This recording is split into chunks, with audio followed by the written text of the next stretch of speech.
first match of the day, I think we have Moister Than an Oyster, Episode 3, Revenge of the Towel versus Timbits Dodgeball coming up. This is going to be an interesting match. I'm joined here with Mitch. For those of you just joining us, my name is Kendall, and welcome to the Sunday Strikers Dodgeball stream. So this is our draft division. We've got players just kind of warming up right now, if you can see that on the stream. How you doing today, Mitch? It's just going to be me today, apparently.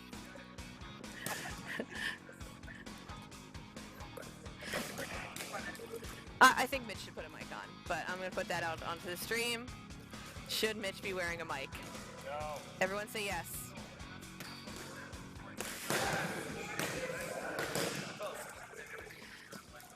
Alright, so yeah, we've got players warming up right now. So on the side of Timbits Dodgeball, let's see who we have here. We have AJ Smith, Katie Brady, Charlene Azure, John Del Tometa, Sherwin Apena, Stefan Trudeau, Timothy Delorme, and Kieran Hall. We don't actually have all of those players, but we do have some people sparing for the team. This should be really interesting. And then on the other side, we've got Moister Than an Oyster. We have Anthony Melanson, Brent Pichet, Brian Gordon, Daniel Holzer, Greg Pacheco, team captain, Jonathan Tishino, Kevin Hang, and Mark Costas. This is the first time for Moister Than Oyster on the stream, is it? All right, so we're going to be seeing a new team on the stream today, so that's kind of nice. So if you can see the very rainbowy looking jersey in the background, that is the team captain for Moister Than an Oyster. This is obviously, because it's episode 3, this is the third time. Gregory Pacheco is one of those returning team captains. We'll see if he can get his stats so he can stay a team captain for the next season. I think the ref's going to call a lineup real shortly. Teams are just kind of discussing strategy, how to play against each other.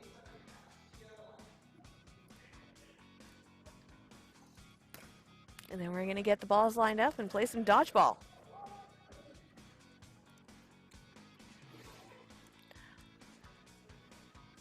If we take a look at the standings page right now, it's Timbits Dodgeball is in first place.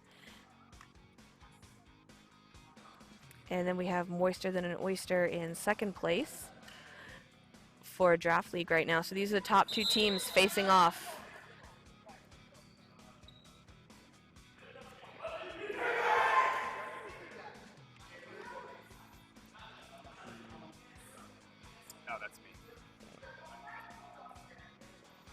All right, so we're going to see some dodgeball shortly.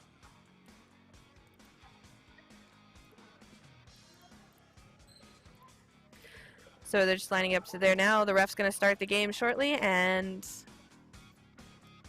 we're going to see some playing. Shout out in the chat if you're new and you haven't watched dodgeball before. We'll go over some of those rules with you. If you've been watching it already, then you know what to do.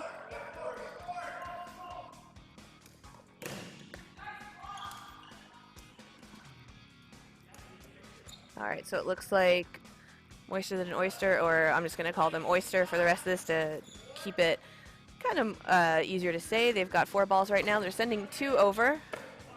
Good dodge by Costas. Holzer going for the catch, but unfortunately getting hit out. Brady on the opposite side, so it's Timbits Dodgeball is going to be on your left-hand side of the stream, and Moister is going to be on the right-hand side of your stream right now. Brady right at the line, hitting out Pacheco. It was a beautiful shot from her, straight across the court. Taking out the guard, Greg Pacheco, who is the captain. We've got 4 balls now, 3 players left on the side of Oysters. Only sending 1 ball over. So more players left and 3 balls on the side of Timbits. That's taken out Tishino. That was a throw by team captain Tim Delorme. 4 balls now, so Oysters are going to be tossing that over. Only sending 1, so they keep 3 of their balls. They have more players on Timbit's side now, so Timbit is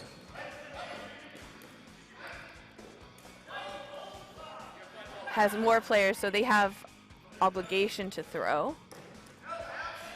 Throw and a bounce, so Brady misses it, takes out Gordon, and that's going to be the first point on the board now for Timbits Dodgeball. So these are the top two teams facing off right now. Very interesting to see.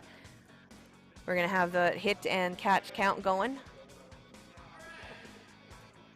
We've got Mitch hot on the button catching that. No? Both these teams, there's a good mix of catchers and throwers on both sides. So it'll be interesting to see how this game plays out, no pun intended. To Meta getting taken out by Costas. That was a great throw off that rush. Brady and Azure throwing right for Holzer across court, but Holzer manages to dodge both of those. Good job.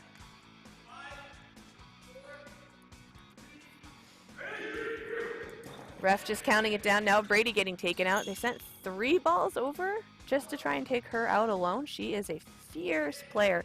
But that is also going to give Timbits now 4 balls with burden to throw. Going for Costas straight across court, but Costas dodges and it goes right into the net. So with more players now on the side of Oysters, it's going to be their burden. They get 1 hit. Timbits also gets a hit when they return fire.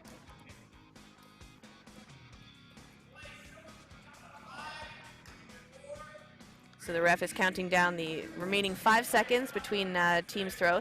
So teams have 10 seconds to throw the balls, and if they don't throw within those 10 seconds, they have to throw all the balls over. It looks like just Azure left on the side of Timbits right now. They've got 4 players left on the Oysters. Costas going a cross-court shot. Azure throwing, almost getting Costas out in the beard because hair shots actually count in dodgeball. So if it was a little bit closer, she could have easily taken him out with a beard hit. But it is quite the epic beard on Costas. He's got one of the best beards in the league, and that's a shot in the feet on Azure.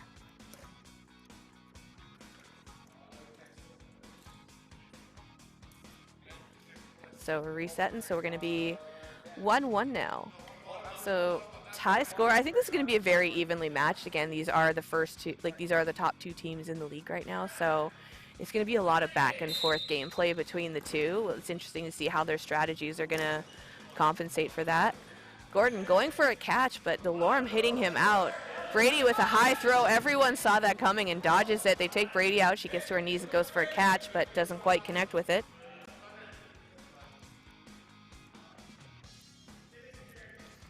Got a full lineup still. We were almost a full lineup for Timbits.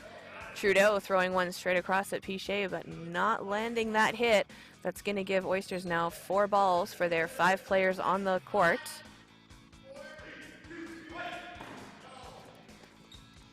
No hit, that was a block. Delorme coming up to the line, taking Pacheco out right in the knees. Well done on Delorme's side. High throw by Timetta. Everyone going down to dodge that one. Throw by Trudeau. Trudeau going for a catch, but not quite connecting it as he walks off the court. Timbits now with burden to throw. The ref's counting it down. Blocked by Tashino. Not sure who the player is on the roster for Timbits in the black tank top. I think he might be a spare for the team. Ah, okay. Oh, so that's AJ Smith. I don't think we saw him for a couple games originally, so still getting used to the players that are on the court right now, so just bear with me while I'm watching that.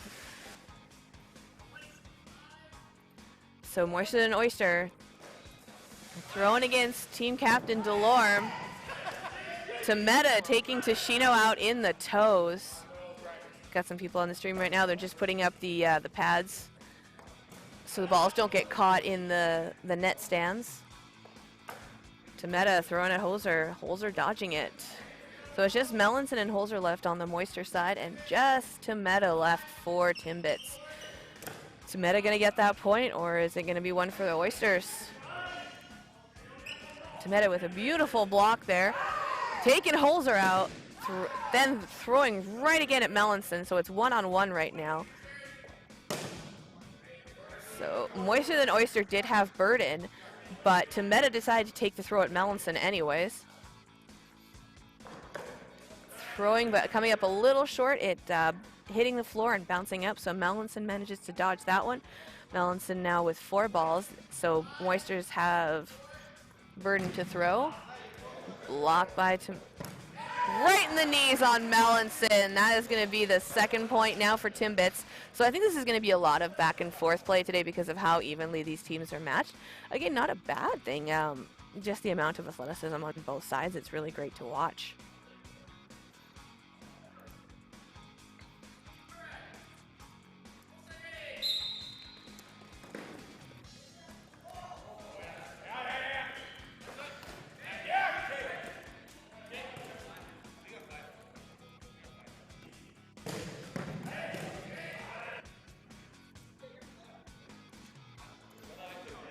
All right, we are in the third round now, so it looks like good opening rush on that side. I was just making a comment in the chat there, so I am in the chat if you are watching as well. So we've got 3 players already left on the Timbit side. We've got 5 players left on Moister Than an Oyster. Taking a shot at Gordon. Gordon dodging it, going right into the net. That's going to give Oysters their third ball, so that's going to get them burden to throw. Brady going right for Gordon. Azure blocked it, but ended up going down. Costas blocking his ball, or managing to dodge the ball that was being thrown at him. Yep, Brady getting taken out. They needed to send a few balls over in order to take Brady out. She is one of the fiercest players in the league, and for individual player standings in draft right now, she is actually #1 in the top 10. For the whole league. That was a beautiful block by Pichet, just right down. The cross-court shot by Costas taking out Smith in the shoulder, though. So that is going to be the second point now. So it's going to be another one of those trade-offs, and Oyster's going to take this round. We have 11 minutes now in that first half. The ref just letting us know. And we're going to do another opening rush. So it looks like the throw count is exactly even right now. Throw it to Shino, throw it to Lauren. Both balls didn't die, so the players are taken out. Pacheco hitting Brady out in the head while she wasn't watching. Again, headshots are legal in dodgeball as long as it wasn't intentional or from close at the line. So that was a legal headshot by Pacheco, taking out Brady. Ball going straight through to the players. That's going to give burden now to Timbits. Timbits are going to come up to the line to throw. Azure with a really nice fake, but a catch on Tameda by Pacheco. That's going to bring Tashino back in. You want to comment? Put a mic on. No, I'm not doing it.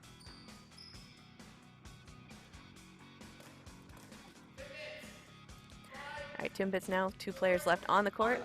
Kendall's mad at me for not turning on my mic.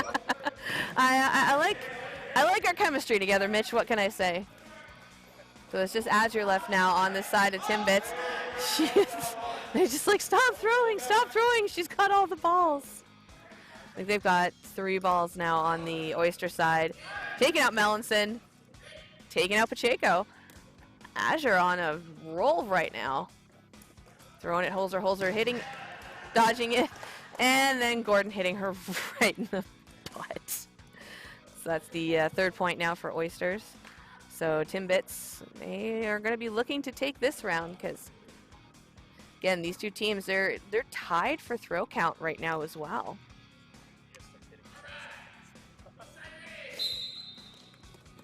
That opening rush. So if you're just joining us, you can only run for the balls on the left-hand side or the right-hand side of the court. So that's why it's set up as 3-3. So each team gets 3 balls to start on that opening rush.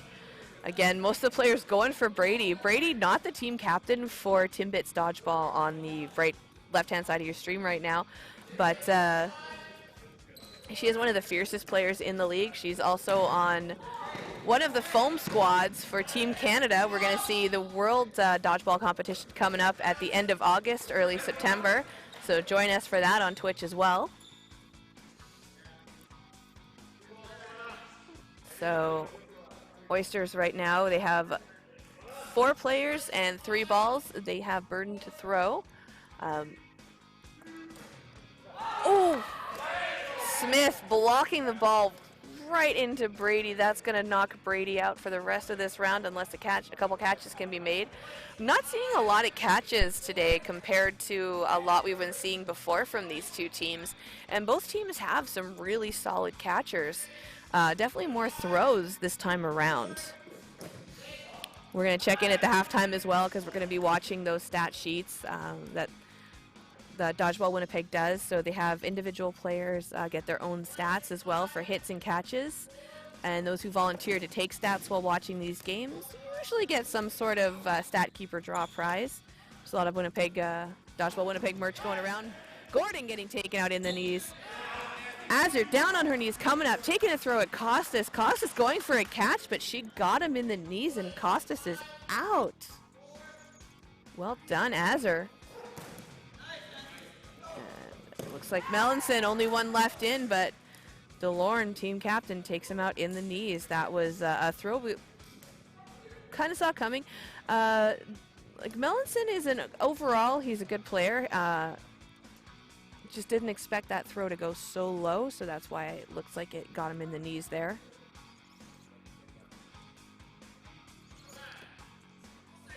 Coming up on another, ooh, referee calling a false start for Timbits.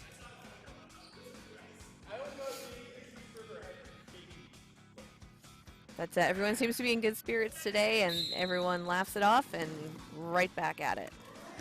So in order for those balls to be activated, there is a black line. You can see it. So there's the center line, and then there's a black line on either side. That is the activation line. So the ball needs, not the player, but the ball itself needs to travel behind that line in order for the ball to be considered active if you are going to throw and hit people. Obviously, you're trying to hit people, though. All right, so Timbits, 5-second count now. Cross-court shot from Temeta right on Holzer, taking him out. Beautiful shot by Temeta there. He is also one of the top 10 players for draft stats right now. This is our 3rd week of Sunday Strikers as well, so thank you for joining us. So Timbits with more players, and they have 4 balls, so they have the players and they have the arsenal sending 2 over. Piché dodges both of them. It's just Melanson, Gordon, and Piché left on the side of Oysters right now.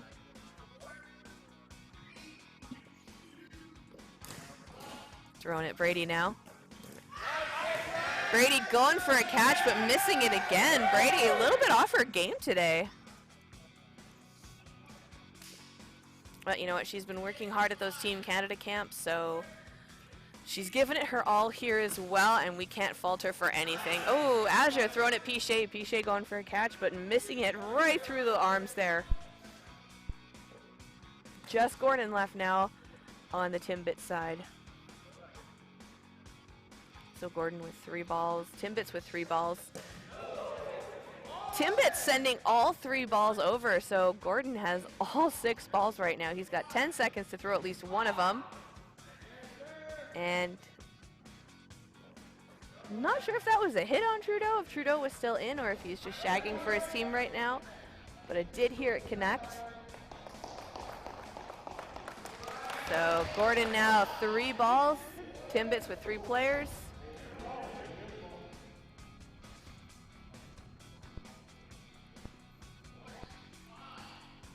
Four balls now for Gordon. Gordon throwing at DeLorme, DeLorme blocking it. Gordon dodging and blocking. I have a little spin move there. That was pretty well executed. It's always a gamble to turn your back at dodgeball. Taking out DeLorme. Gordon, 2 players left now on the other side. Can he do it? Timeout for the Timbits. They're going to discuss a little bit of strategy on how to take them out. I think it's because we've been trading off between points right now for both teams. They're pretty evenly matched. They just kind of need to discuss, like, how are we going to hit him out? Like, he's having a really good run. He's in the zone right now. So is Gordon going to get that 4th point for Moister than an Oyster? Got about 3 minutes left in that first half right now. So the matches are going quite fast because we are at 6 points right now. So we've had about, like, obviously we've had 6 rounds. And the halves are 20 minutes as well. So 6 points within that, like, first 17-ish minutes, like, that's pretty fast for the rounds, I would say, on average. Blocked by Smith. Azure throwing at Gordon going down and missing it. Azure getting right down to the floor. And Smith taking out Gordon. He's right up to the line. Gordon wasn't able to retreat that one in time and just smacks him in the back. So that's going to be now the 4th point for the Timbits. So this round, it might go into sudden death just based on how we've been seeing the rounds play out right now. We've got about 2 minutes left in here.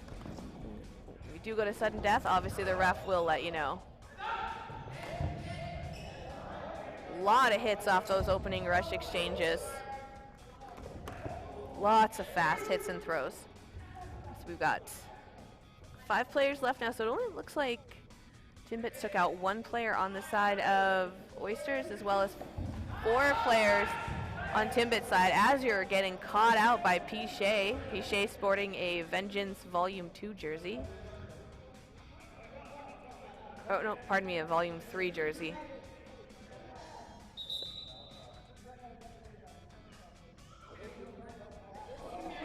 So we're just a little bit of clarification going on the court right now. We're just trying to figure out what happened with that exchange right now. We've got one of the other referees coming in, so he's just discussing it with referee Pernitsky right now.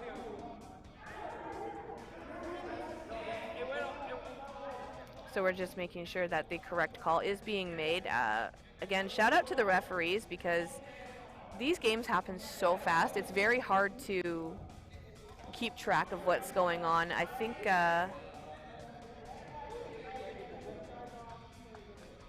okay, so there was a catch made. Players are now resetting.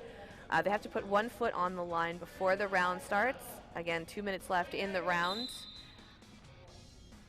So Moister than Oyster does get their players revived off of that catch. They are thrown at Delorme. Delorme dodges. So it's just Delorme and Smith left. Timbits with 4 balls, throwing 1 at Pichet straight across. No connection made. That's going to be the 3rd ball now for the Oysters. So Oysters with all of their players on the court right now and 3 balls. They have burden to throw. Throwing at Delorme, missing. Throwing at Smith, missing. That was a shot by Pacheco and a shot by Costas.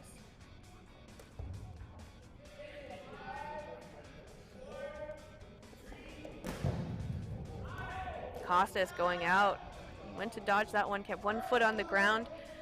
Unfortunately, got the foot that he put up.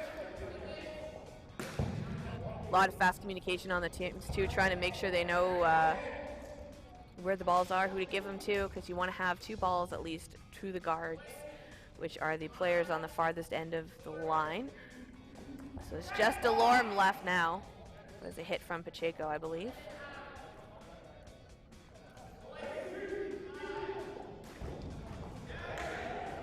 And that's a hit on Delorme. So again, that's going to bring the score to 4-4 now. I think we've 45 seconds left in that first half, so they're going to do a real quick rush for those balls. Otherwise, it would be sudden death. I think they need less than 30 seconds for the round to start in sudden death. So they do the rush with that 45-second mark, and the ref's going to count it down, so we're going to see this round go into sudden death, and that's going to be the end of the first half. Delorme was already out. Holzer not realizing it and throwing 2 balls over at Delorme. Catch by Holzer from Azure. Hit on Pacheco. Hit on Brady. Shishino coming up to the line, taking a shot at Trudeau. Tashino catching out Trudeau. No hit on Tashino, and that's sudden death. So the balls get reset on to each team. They get 3 balls each. In sudden death, there is no blocking with the ball, so you can't block at all, but you can catch and revive a player in that sudden death. So it's just Smith and Tameta left for Timbits. They got a full line for Oysters. And looks like Smith going out and Tashino being taken out. So just Tameta left, and Tameta going for a catch, but not quite making it. That's going to be 5 points now for Moister Than an Oyster Episode 3, Revenge of the Towel versus Timbits Dodgeball. What so a teams are going to switch sides halfway right now. So that's going to bring you to our half. What a mouthful, hey? It is a mouthful. So there's some really long team names this season. This mic's not tested at all, so it probably sounds like garbage. Okay. But let's talk about them stats. Yes, let's talk about those stats. So just taking a look at the Dodgeball Winnipeg site right now. Again, Timbits Dodgeball and Moister Than an Oyster. Those are our top 2 teams right now. They've won both of their games so far, so someone's going to have to lose.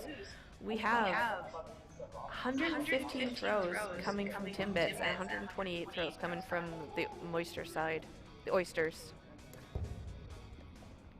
35 hits to 38 hits for Timbits versus the Oysters. So like they're less throws coming from Timbits, but they're pretty even on the hits. Like they're only off by 3, but they're almost off by 10 with the throws. 3 catches on the Oyster side though. That's not bad. They're numbers. It's so much easier to, you know, figure out these stats when I'm not figuring out headsets. Yes, we're working with a new microphone today, so we're testing out the specs on that because we're getting ramped up for Worlds happening August 28th to September 4th at the Salville Center in Edmonton, Alberta. Yep. Not impressed so far, but I'm also hard to impress. Right? Yeah, I mean, yeah, Mitch is kind of hard to impress. He's just in general, yeah, you're such a snob. Shut up. No. I have the microphone. No. I know. You don't know me. I'm just saying. Yeah. So who? Let's in that first half here. So who are we going to be rating later today? I haven't even looked at that, to be honest. Ooh, we're going to have a surprise raid later then. It would probably just be who's the top 10. Usually when you go for a raid, it shows like the top 5 currently. Okay. Well, so far what I'm seeing, gamer, not a gamer, not a gamer, not a gamer. I guess we're streaming at the other gym right now. Oh yeah, we are streaming at the other gym as well. But we won't raid that because they'll be done. There's a few options.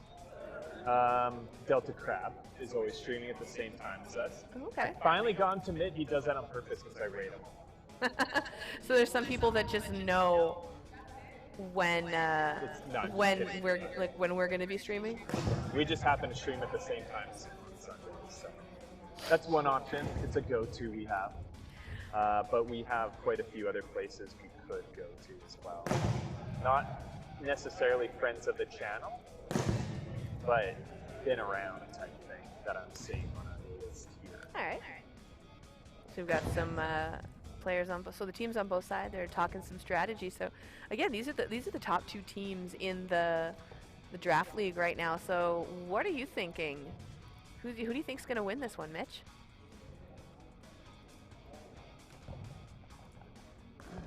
The tomato. That's my answer. So you think Timbits is going to win this one? Yeah. You know what? I think that was my pick in the fantasy today. Again, I've been picking Timbits dodgeball every week. To be fair. So you're gonna pick the oysters just to change it up, or are we still sticking with Timbits? No, Timbits. All right, They're behind by 1, but whatever. I think a lot of the strategy that they're discussing right now is, I can see on the oyster side they're gonna be like, okay guys, they're probably gonna change up their strategy. They're probably gonna change up where they put Brady. Like they might change up their lineup because they're going for her every single time. Like it's almost formulaic on which players they are going for first. So I think what oysters are discussing is like, how is Timbits going to change up their strategy and how do we compensate for that? But we'll also see what happens when they line up as well. Because like, again, Brady has been getting hit out like fairly early almost every round right now. Everybody goes for Brady on purpose. She is, you look at that team though, she's not the most dangerous one on it. I mean, she can be. But the thing is, no, here's what I'm saying is, look at how many people there are on this team that you could call the most dangerous on any team. Like Timet's been holding his own really well. Trudeau has been having a great showing this season. Trudeau is, I think he's relatively newer to the league in terms of how long I've been in the league. So he's been advancing quite quickly through the dodgeball stats, and we're off with round 2, second half. And again, Trudeau throwing right off of that opening rush, throwing at Pichet there. That's going to give 1 ball away to the Oysters. Oysters leading now by 1 point. Taking out Trudeau. Like Trudeau was a target.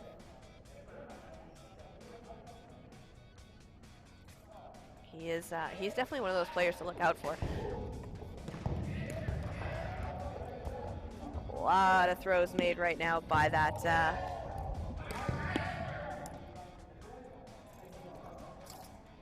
Brady going out quite early again. Looks like Oysters keeping most of their players. It's just Brady and John Del Tomato left.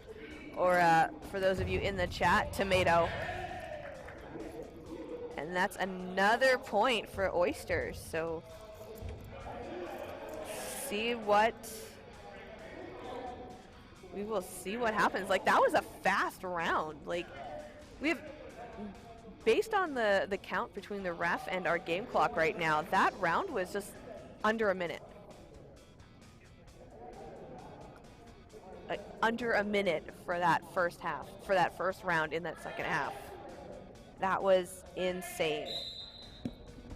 Those Oysters, they knew who their targets were and they went for him. And Trudeau getting out again. Like he is definitely one of their top targets. Brady's still staying in the guard position though.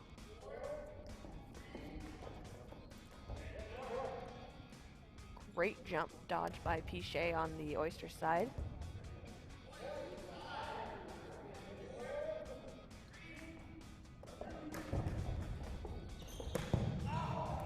Pichet taking out Brady. Brady down on the knees. Looked like she was going to go for a catch, but just bounced right off of her chest. It was a hard throw, obviously.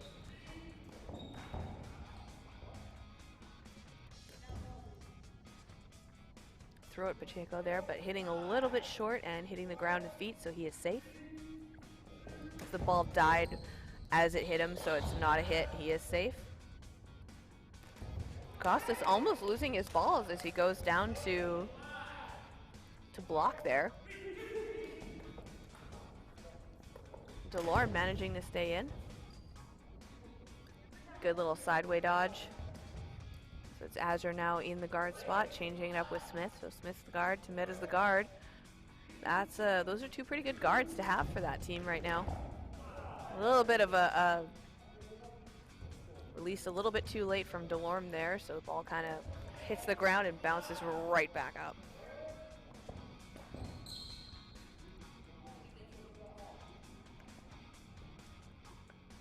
Four balls now, 4 players for Timbits. Timbits with burden to throw.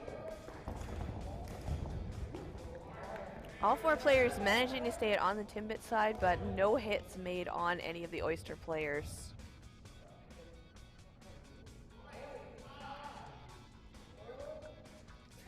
Timbits now burden to throw, or Oysters, pardon me, burden to throw.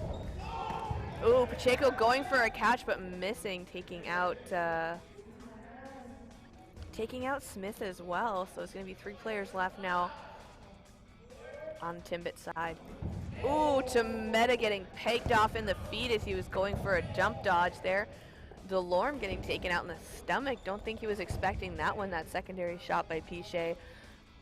Throw going over by Azure, but unfortunately blocked by the ball that Piché had in front of him. Azure getting down and low, holding up both balls to block. That was excellent strategy on her part. Oh, she went for it. Wasn't expecting the ball to go that low, so it hits her out in the leg. So that is going to be the 7th point now. So there's a 3-point lead for the Oysters. Still cheering for Timbits.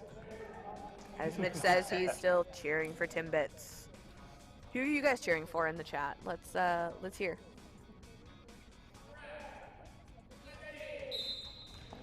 Yeah, I kind of wonder if Timbits win after every game, if the team captain takes him out for Timbits afterwards, but it looks like we have an injury and the captain has taken himself off of the court. So he didn't get hit, but he took himself out of play. I think he might have taken a bad spill there, and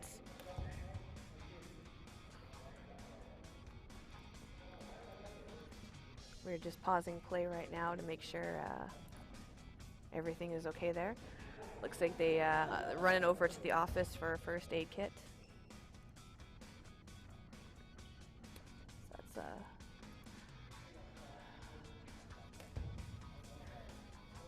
looks like he took a bad fall there. I hope he's going to be okay, but we will make sure that he gets taken care of.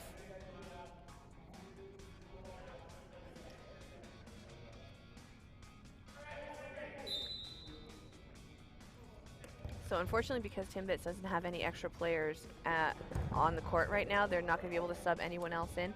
The trade-off shot between, like, Brady gets taken out again. I'm not sure who the trade-off was with, if anyone got taken out on the Oyster side. Looks like there's only 3 players left now. We've got Tashino, Holzer, and Pacheco.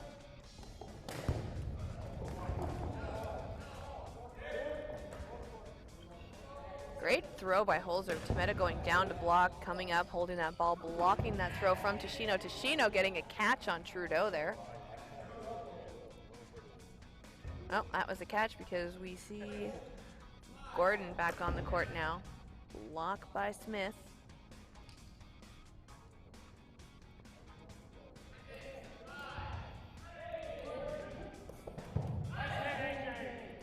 Smith taking out Tashino in the knees. That was a beautiful throw, and I'm not sure if you could hear that in the background, but his teammate was cheering him on.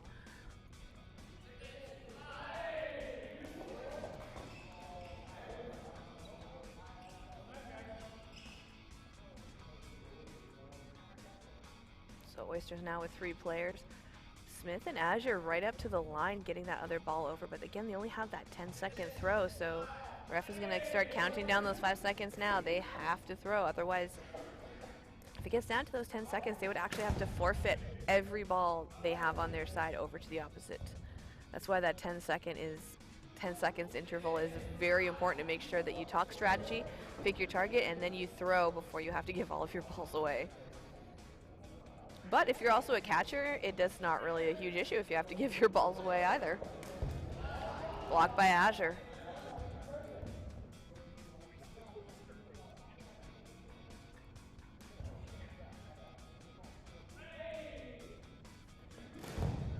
Blocked by Pacheco. Another catch from the Oysters side. That's going to bring Melanson back in.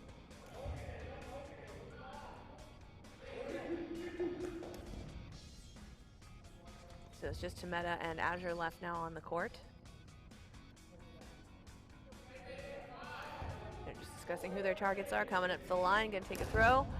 Holzer throws straight across at Tameta. Tameta blocks, and then Tameta pops back up, throws at Holzer, takes Holzer out. Yeah. Azure right on Gordon there. She takes him out. Well done. Pacheco throwing cross court at Tameta. And then as you're coming up, throwing at Pacheco while he was distracted. Pacheco with a straight across shot at Azure, so only Tameta is going to be the last one left for the Timbit side right now. 4 balls for Oysters. Dodging both balls sent over. Tameta takes out Melanson. It's Tameta against Pacheco right now. Either Pacheco's going to go for a hit or he's going to try and catch him out. Pacheco has been catching a lot of balls this game as well, so it'll be interesting to see what kind of strategy he takes. I think it's going to be mostly throws. Goes down, puts his elbows up, blocks that ball. Tameta just coming in hot with those throws. He's pushing Pacheco further and further back every time he throws. Tameta rushes the line really well.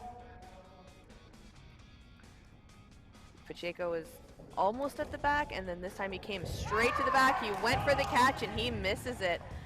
5th point now for Timbit's Dodgeball. And it looks like Tim is back up and running, so that back and forth was awesome. We're going to see that on the replay.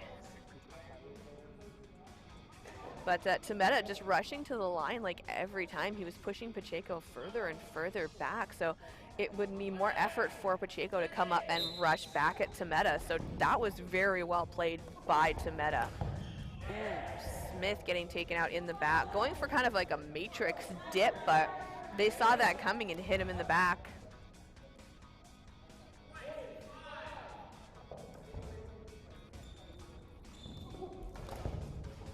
Good throw by Trudeau there. Brady throwing hard and strong.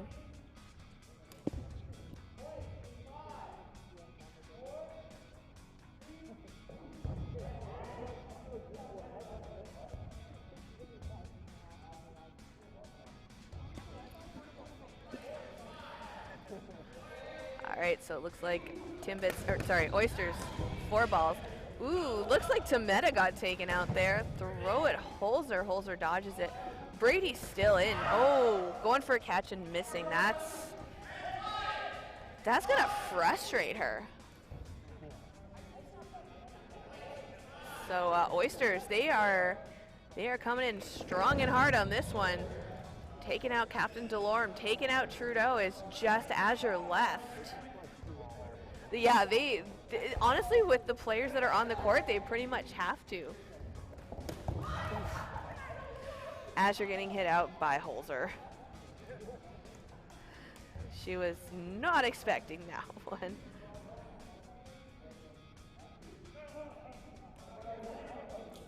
Oh, that was a hit by Gordon, I think. Stat keepers are just discussing it. Everyone wants that. Everyone wants that credit because the higher the stats you are, then the more chance you have of becoming a team captain next season. 'Cause it's top 10. We've got 8 minutes, just less than 8 minutes left in the game right now. Leading 8-5. It's moister than an oyster. Brady takes out Gordon. Costas takes out Brady. Azure comes in right around and takes out Costas. That was really well done. Like it was a good trade because Costas was not watching.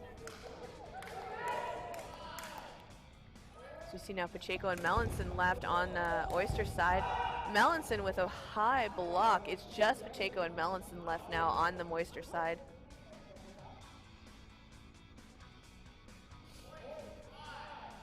Ref yelling out, it's Moist turn to throw. They've got the balls. Timbits now with 3 balls, 5 players.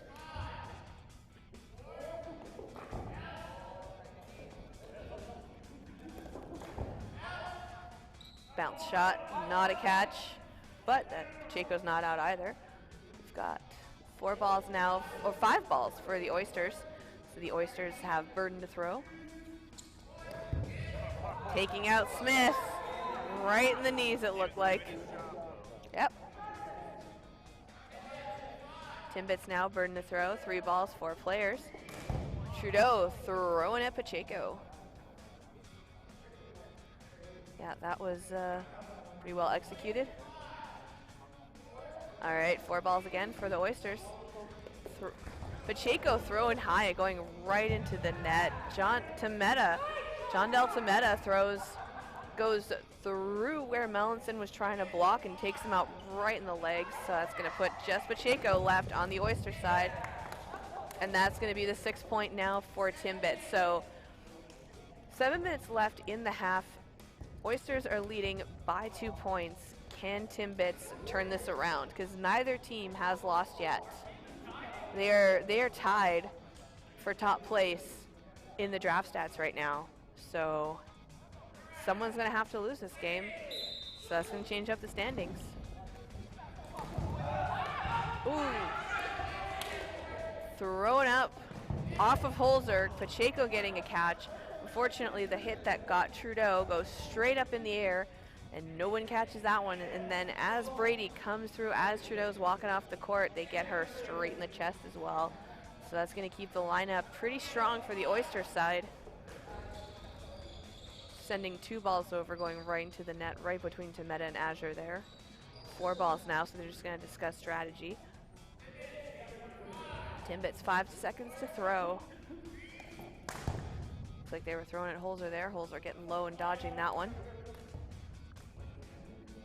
We've got 5 players left on the Moisture side. Trade off between Costas and Smith, and then Costas getting hit again. It looked like Costas got hit but released his ball anyways. Unfortunately, that second hit on him just made sure that he was out. Blocked by Tashino. Tashino trying to get a catch off of that one, but it looks like just Piché is left. So this might be the round that puts that 1 point differential in there. Delorme just took out Piché, so 1 point different now. We've got 5 minutes left in that second half, so Timbits, they're covering that difference. We're gonna see if they can take it, or if the Oysters are gonna win this one.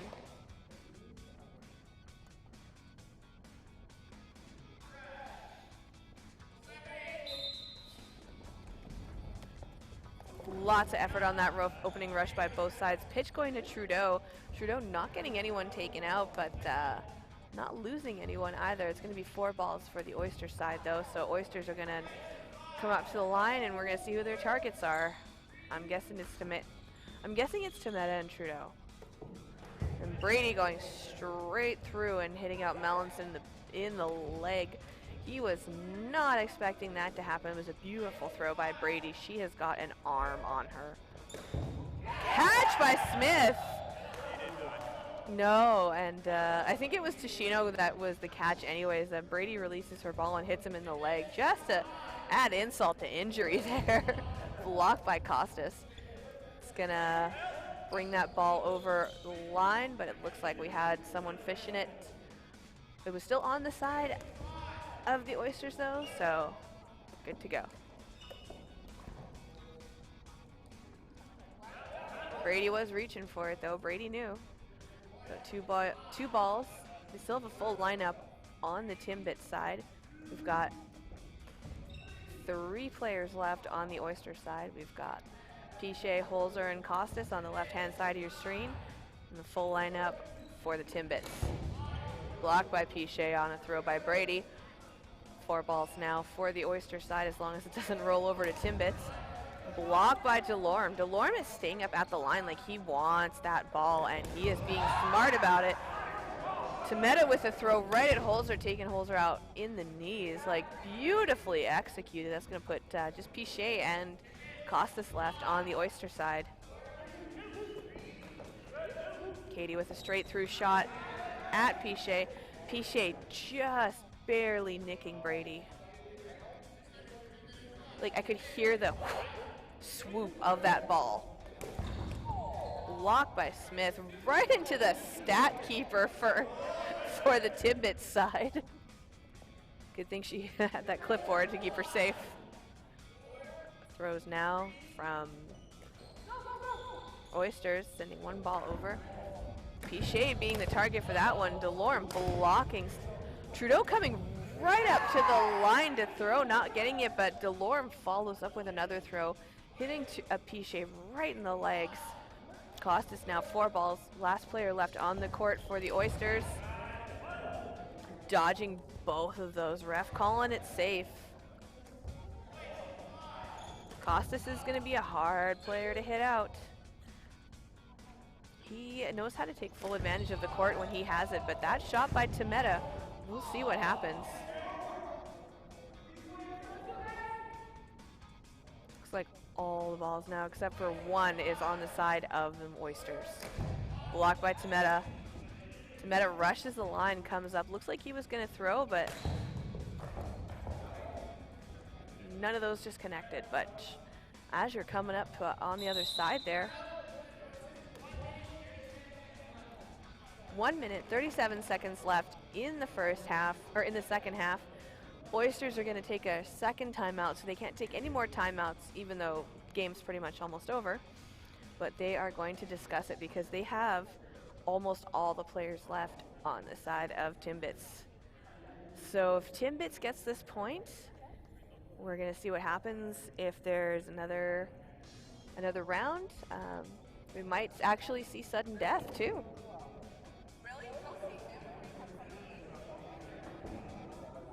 So if Oysters can get this point, then they're probably going to end up winning the game because that next round's going to go into sudden death, but they'll have a 2-point lead. If Timbits gets this one, the game's going to be tied. So we'll see what happens with that one. Be almost more entertaining to see if the Timbits gets this point. So Costas is burdened to throw, blocked by Trudeau. Looks like they're going to be fishing a lot of those balls, so they're going to be staying closer to the back. A lot of them are keeping up those catching positions. We've got 3 balls now, so it's going to be Timetta, Delorme, and Smith that are going to be throwing at Costas right now. Costas all the way back on his side of the court and right in the knees. So that's going to start another round before it goes into sudden death. We just, like the ref was saying, we have just over a minute before we go into sudden death. So if they can score this within less than a minute, then we might see a sudden death round that's going to tie it up again, and then we might have a overtime for that tiebreaker. We'll see. Piché getting taken out by Trudeau there. Good shot by Trudeau. Brady coming right up the throw, but blocked by Pacheco. That's going to give them another ball, so that's 5 balls now for the Oysters. Oysters coming up to the line to throw. Trudeau taking Melanson out in the knees. Brady managing to stay in. Ooh, Timbits calling a timeout.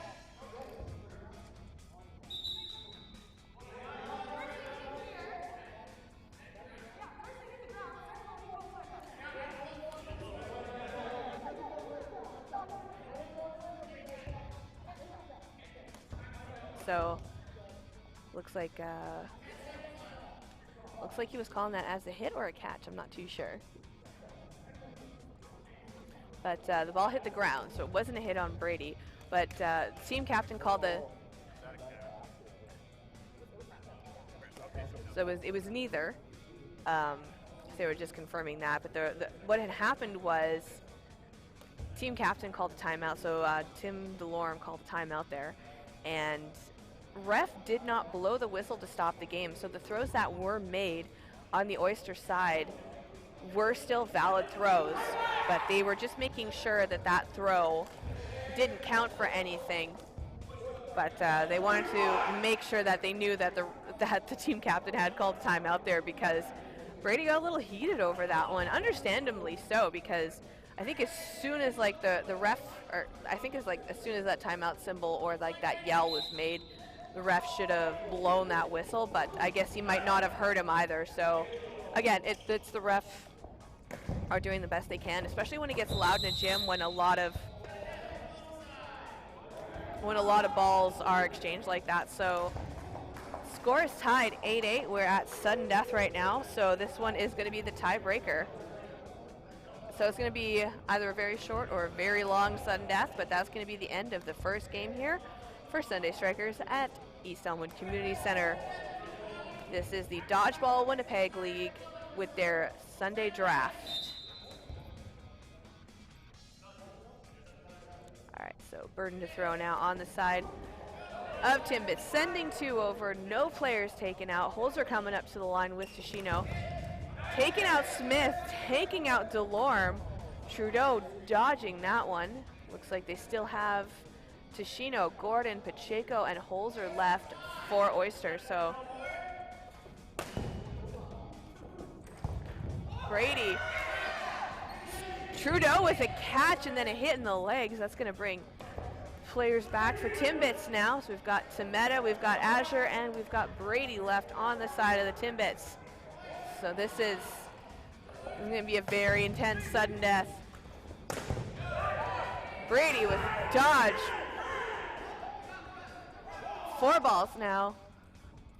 Nope, 5 balls for Timbits. So Timbits has all the balls. Brady is going to be throwing hard at Holzer. Holzer gets taken out. Pacheco getting a catch. Nope, not a catch. Ref saying it's a hit. That's not a catch from Pacheco. So it's going to be just Gordon left on the side of Timbits right now. We've still got Tameta. Oh, we don't have Tameta. He just took out Tameta. Going for Azure now. Azure with a throwing at Gordon. Brady coming in, throwing a little bit high. Gordon down on his knees, dodging that one. Katie was going to catch that one. Brady throwing at Gordon again. So it's just Azure and Brady left. Takes out Azure. Every time I say there's someone left. Catch by Brady! That's going to be the win, and that is the win for Timbits. Timbits takes this one. Timbits remains with their #1 spot in the league right now. Moister than an oyster. Gonna be a #2. That was a bit of a nail biter sudden death round. So we're gonna take a look at that one. That was so well done by Brady.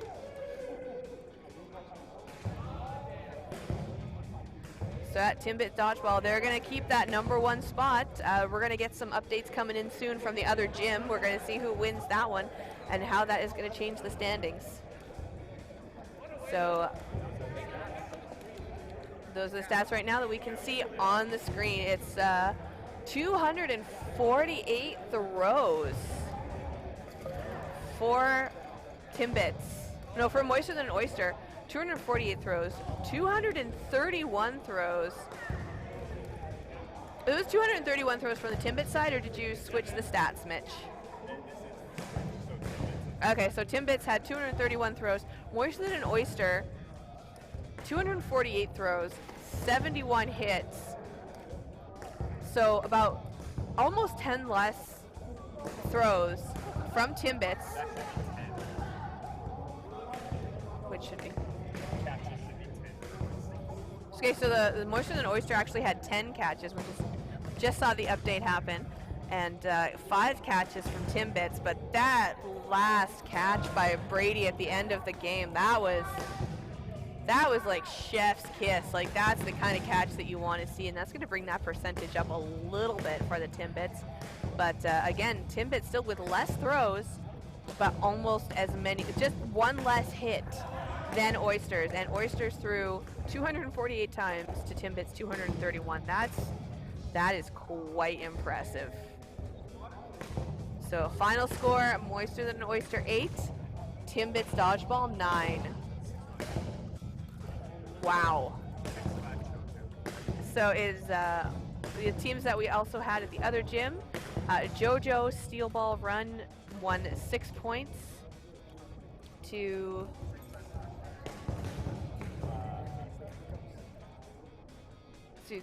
JoJo Steel Ball Run won 6 points to Face Diapers 5 points. Alright. So that's the update from the other gym. It is on the TTV2 channel, but they're not bringing you the kind of commentary that we are here. So thank you for joining us on the main stream. Good old Sunday afternoon dodgeball here at East Elmwood Community Center on Sunday Strikers. With the players brought to you from the Dodgeball Winnipeg League. All right.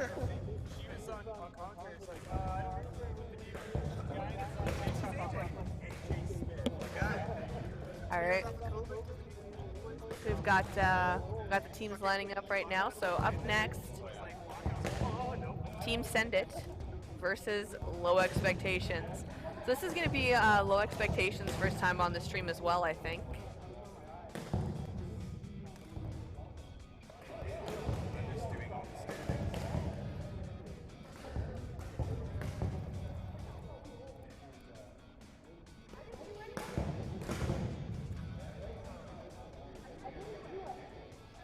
All right, so bit of banter on the court right now, but we got some players showing up. We got people here to watch, we've got people here to shag, and of course we always have the stat keepers. So thanks to everyone for coming out on those Sunday and doing that. Thanks to everyone joining us in the stream. It's always a good time. So I think the Oysters are just talking some strategy. They're going over their stats right now. They're going to have a post-game meeting. Timbits won 9-8. So we're just updating those stats, and we'll have the stats coming up on the stream to show you where all the teams are in the league right now. Because we've got 2 gyms going at the moment. We have this and Norbury Glenlee. Again, a shout out to those gyms that host us every Sunday. You can hear like a lot of slamming of the balls being thrown while people are warming up right now.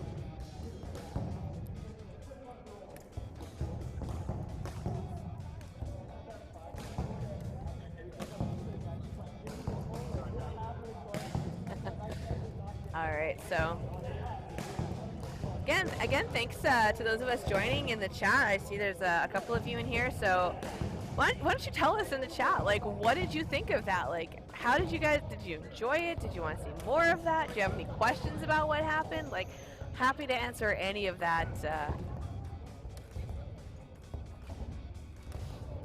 Looks like we had a bit of a spill off the court. I can't really see it on camera right now, but spills are always the worst thing to happen at dodgeball because you don't want people sliding and potentially breaking themselves. We thought we might have had an injury with Captain Delorme during that game, but luckily he was able to just kind of walk it off, I guess. He got back in there. He wasn't too bad. Do we want to look at updated standings? Yes, let's take a look at updated standings. That would be awesome. So we're going to see Timbits are still going to be the top team in the league. Yep, still at plus 16. Wow, look at that. That's crazy. And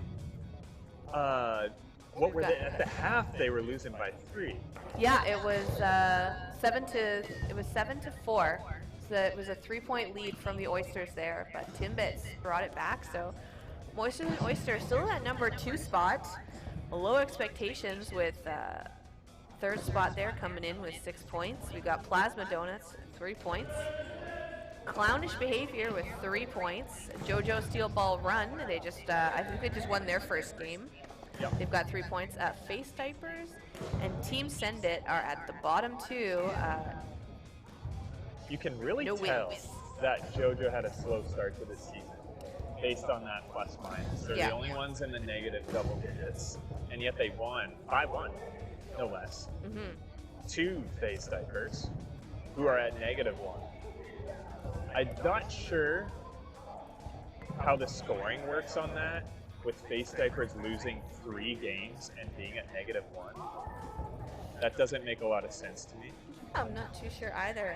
Just taking a look here at the Draft League. They were -2 before. Yeah. So taking a look at the website here for the teams. So the stats haven't been updated on the website yet, but we take a look here. Timbits is now with 3 wins. Moisters and Oysters still with 2 wins. Low Expectations have 2 wins. Plasma Donuts with 1 win. Clownish Behavior with 1 win, Face Diapers, Team Send It, and JoJo Part 7. These are the other stats. They didn't have any wins. My math sucks. They've lost. Face Diapers have lost 5-1 every single game they've played. Wow. That's... So, fix it. My math sucks. That's okay. You know what? The amount of math that you're doing on the fly right now, Mitch, we appreciate it. So if you make a mistake, we'll let you have at least 1 before we start giving you grief for it. Just 1. Okay, thanks. Everybody gets 1. But yeah, so out of the teams that haven't won any games yet, it's Team Send It and Face Diapers, because JoJo Part 7. Quick shout out to Dodgeball Dan, who's floating around the music community right now as well. I've seen a couple of music chats. Nice. Subscribed for 2 months in a row. A guy with the name Dodgeball in his name, and I don't even know who he is. I just know he's from the States somewhere. Oh, congratulations, Dodgeball 10. How many hits did JD get this game? That's a good question. Do we have a copy of the stat sheets, or should we go take a photo of that real quick? Oh, I have a picture. Hold on. All right, Mitch is going to take a look at the stat sheet right now, and we will let you know. Stay positive. At least 15.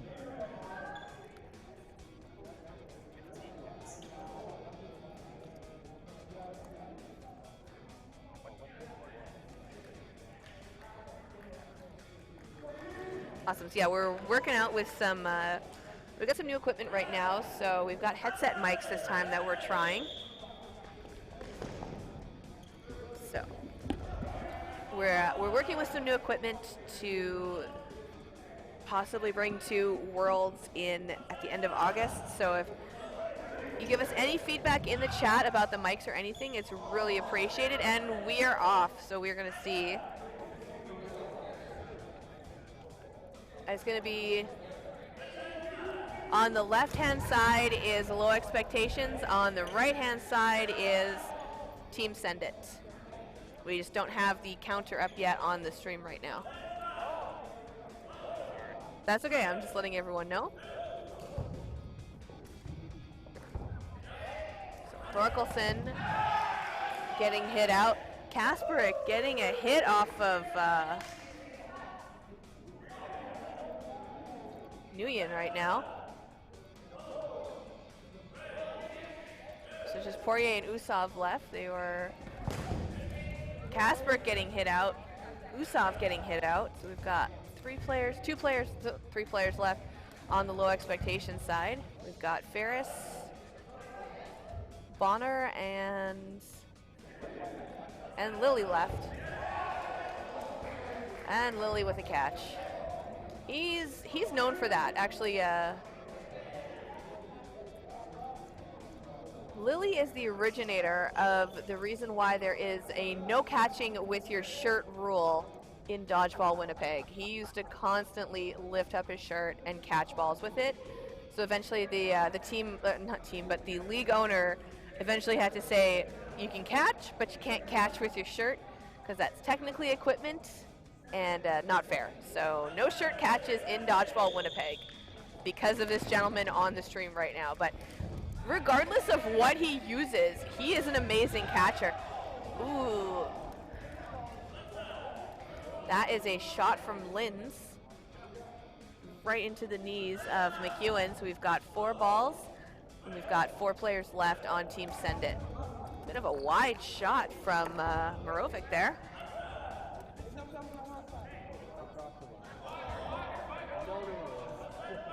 All right, so we've got Linz, Kasperick, Lily, Pernitsky, Ferris, and Thompson on the side of Low Expectations right now. We haven't seen Low Expectations on the stream yet, so I'm still trying to figure out which player is which. So I'm taking a look at the rosters here. Catch by Ferris. That was amazingly done. Catching Carrier. Treebeer got caught out.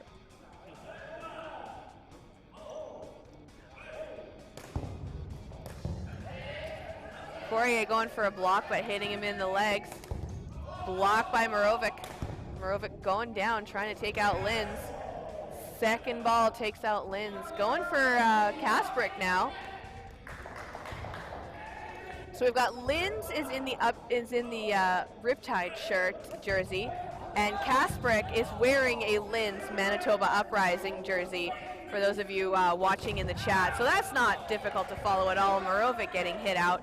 So that's going to be the second point now for low expectations, which is actually going to set some high expectations.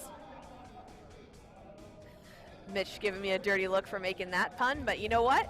I am running with it.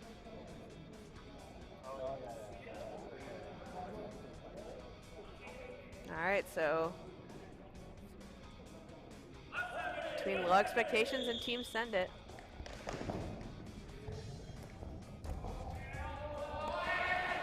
Kornitsky going for a throw off that rush, not getting it. That second throw, though, taking out Usov, so it's going to be 5 players left now on the Send It side. Send It just discussing their strategies right now. Morovic taking out Kornitsky in the knees. That's what they get for taking out a Team Send It player. 3 left now on low expectations side. Ferris taking out Nguyen in the knees and then catching a throw from Morovic. That was, wow. Ferris is on fire today. He was here early warming up, so he sees it happening, like he knows. When you're here early and you're watching other people play dodgeball, you're just like, I want to play. I can't wait till it's my game. I'm getting excited. Throw by Kasprick going straight through into the net. Usov just getting that now for his teammate. So it's McEwen wearing a Valkyrie jersey. Thorkelson getting hit out. McEwen with a block, and that's going to pop up, and Poirier gets it. 4 balls now.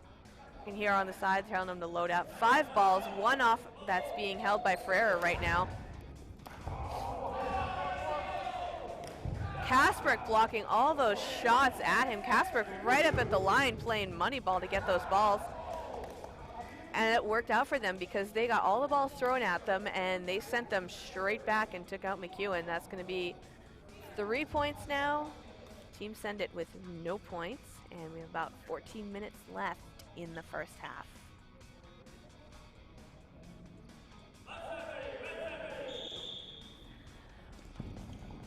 You've got the chat shouting out Jordan Lilly. He is hashtag low expectations for the win. Hashtag high expectations with this 3-point lead right now, though. Ferris coming up to the line, throwing it Nguyen again, and just he blocks it, pops right up, and hits him in the chin. Just a little bit astounded by that one. Catch by Lilly. Never throw alone at Lilly. Lilly managing to stay in there. That was a low sneaky shot by team captain Morovic. 5 balls now on the side of Team Send It. Ooh, Ferris taking out McEwen in the hip. So it's just Morovic left. Morovic dodging that one. Kornitsky coming in high and throwing in at Morovic while she jumps to dodge that one, but not quite high enough. Gets her in the legs.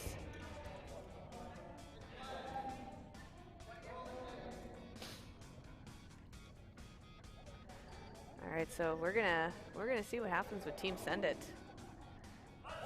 4 points now from low expectations.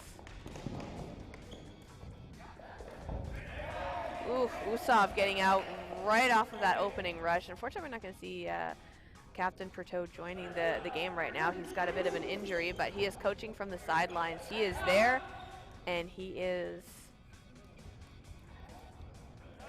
coaching his team to make sure he gets that win. Throw from Carrier, and yeah, takes out Lilly. Lilly didn't quite know if that was a hit at first, but we've got referee Delore making sure he knows that was a hit. Ooh, throwing a hit on Ferris. Ferris was not expecting that one. Wide shot from Linz. Was going for Poirier, but Poirier manages to duck that one.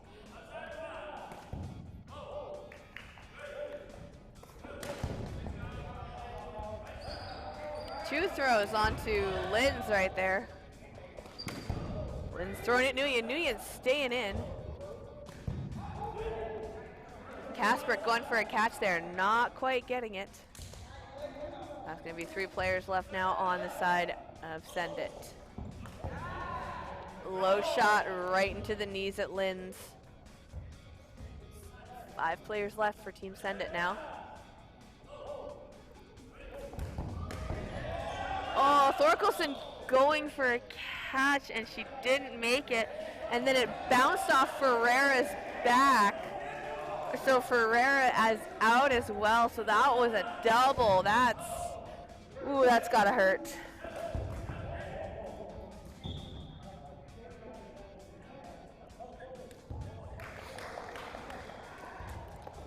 So that's gonna be the first point now for Team Send It. Go Team Send It!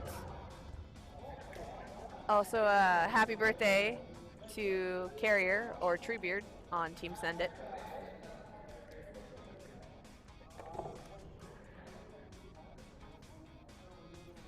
Nothing says having fun on your birthday like playing dodgeball, right? You'd almost expect them to be like, hey, why don't you just give us this win because it's my birthday. Ooh, Poirier getting hit out in the legs, but Morovic comes in and takes out Kasparek from that one. She had her teammates back there. Ferris coming in with a long throw from almost right at the back of the court, right at Treebeard, but Treebeard dodges that one. Manages to get up and over.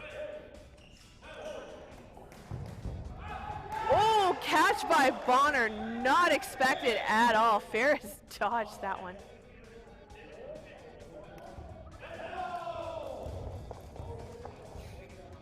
So Ferris blocks that ball up. Bonner was not expecting it, but just catches it anyways, and it turns out it's a catch.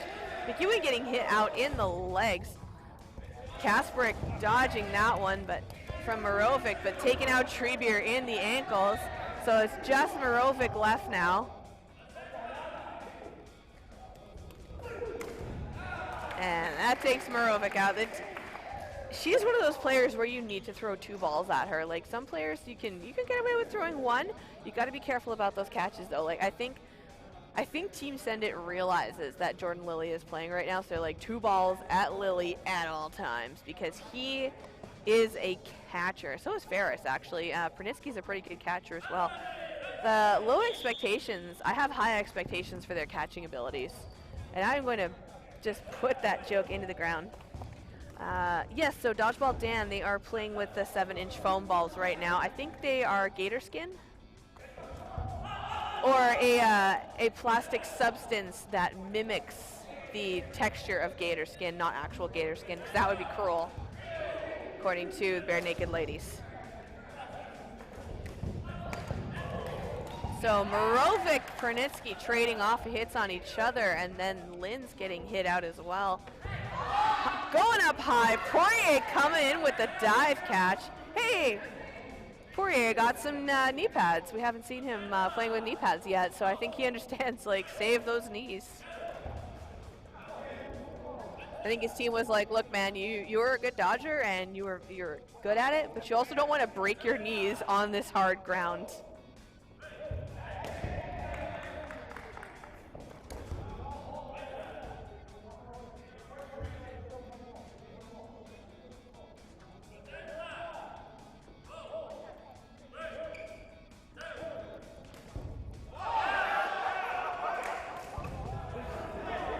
So Bonner coming in with those blocks right there. They're trying to figure out on that catch who gets to go in, but yeah, can't come in from the side. You have to enter from the back of the court. Not sure if Bonner is new to dodgeball or not, but he is dodging quite well, but he looks a little bit hesitant for a few of those shots. Pop block by Thorkelson.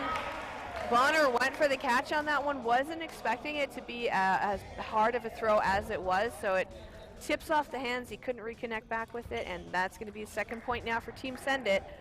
But we have low expectations, leading 5-1. 7 minutes left in the first half. So we've got a 3-point difference right now.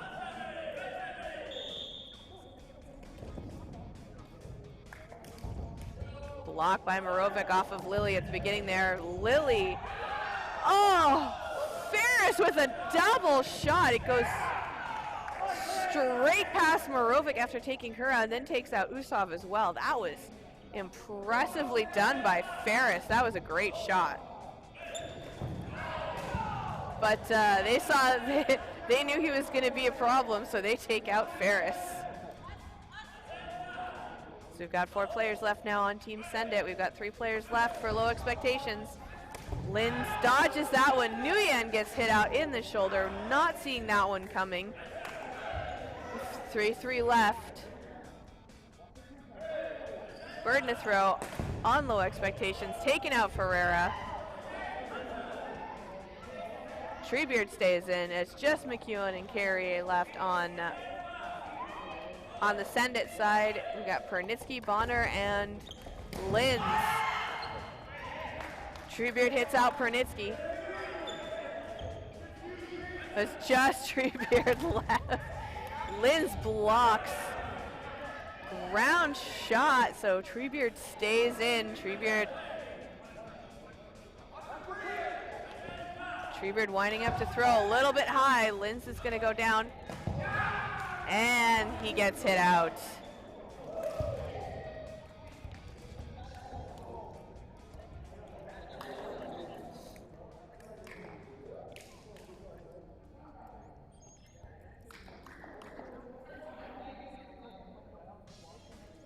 Got about 5 minutes left in the game right now. 6 points, Low Expectations. Setting those expectations high.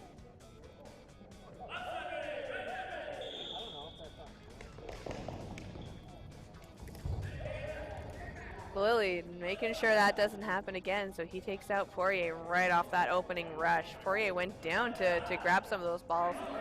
Just couldn't recover in time. Looks like Linz was the target for those couple sends.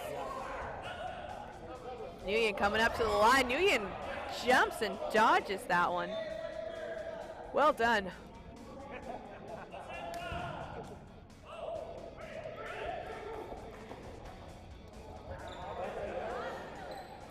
Thorkelson coming up to the line, but Kasperk was so focused on Thorkelson that he doesn't see Usov coming in and taking him out there. That was great strategy on Team Send It's half. Ooh, I honestly didn't think that one connected, but nope, that took out Ferreira. Honestly, Ferris has a deadly fast shot like that. Lily's out. Thorkelson's out. Again, Ferris with those like wicked, deadly hard shots. Like, I can't even hear a hit, but people are like, no, that hit me. Like, he's an assassin with that ball. You hear the whack on that side. So it's Nguyen, Carrier, and Usov left. We've got Ferris, Pernitsky, and Linz left. The scary lineup on Low Expectations side. Those are all 3 Team Manitoba players. Like, they have all gone to nationals.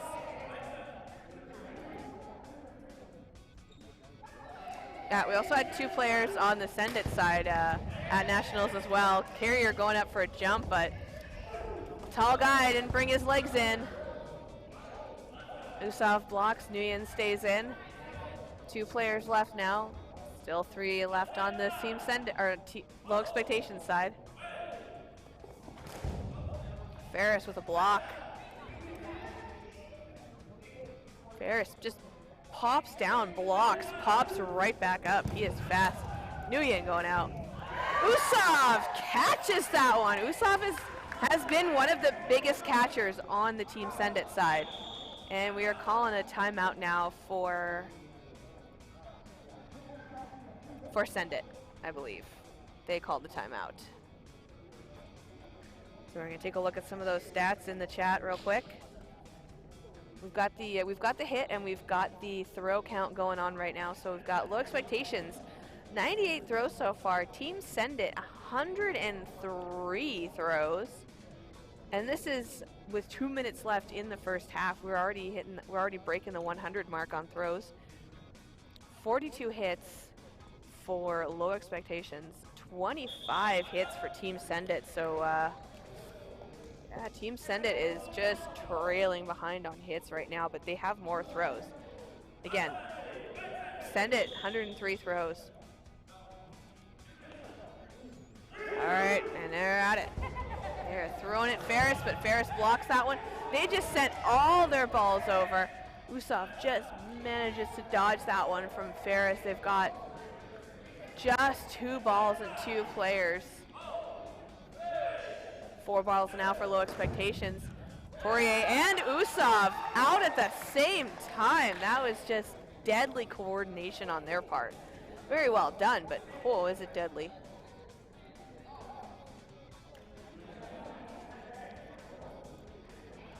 So 2 points still for Team Send It, 7 points now for low expectations. So that's a 5-point differential. Just taking a look here. Low expectations has won both of their games so far. Team Send It hasn't won a single game yet.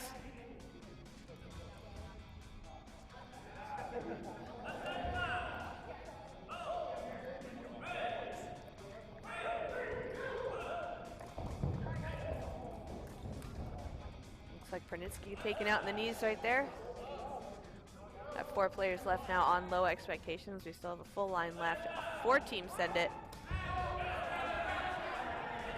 Team Send It throwing down, but hitting the ground first before it hits anyone out. So that was just dragging on the ground there, that last throw.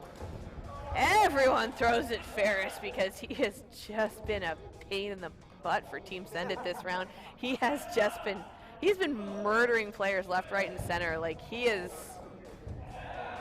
again, Ferris takes out Poirier. Morovic throws little wide, just missing Ferris, but Ferris going down to block regardless. But 50 seconds left in that first half, so we're going to see a sudden death shortly. Ooh, Thorkelson getting taken out. 2 balls just to make sure. You got to hit her like a mini boss. Thompson getting hit out. The ball coming up high, but unfortunately not able to get it. Ferreira takes out Ferris in the knees, and we're calling a sudden death, so it is just Kasperek left in. Oh, Kasperek and Bonner are left in for low expectations. We've got Ferreira, McEwen, Carrier, and Morovic left in for Team Send It. So this is going to be the end of the first half, so no blocking. So Team Send It is going to be really careful about how many balls they send over and making sure. Taking out Linz and taking out Bonner. So that's going to be the end of the first half. Team Send It gets 3 points.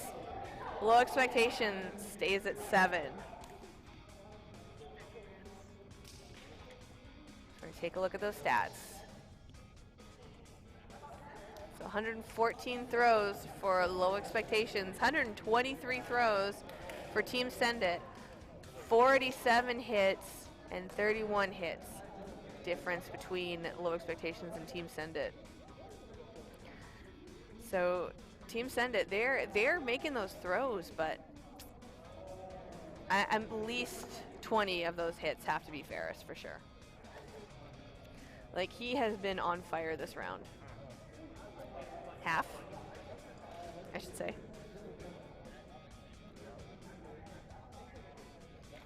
Yeah, so we're taking a look at some of the stats here. Jordan Ferris, 18 hits.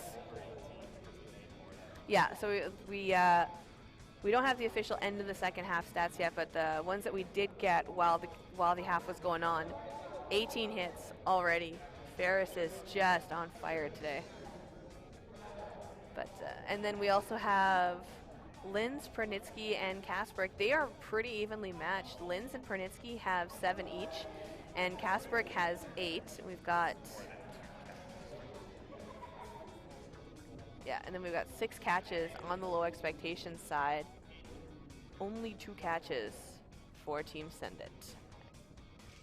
Honestly, I think like Team Send It wasn't even expecting some of those catches. I think they might have been pop fly hits. But we do see better communication on the Team Send It side for getting those pop fly catches. Like, they're very loud. They seem to be missing a lot of those pop fly catches on the Team Send It side, or on the low expectation side. The low expectations, like, they get the catches, like they see him coming straight for him, and they just drop the ball and then make the catch. But the communication is a little bit higher on the Team Send It side, I want to say.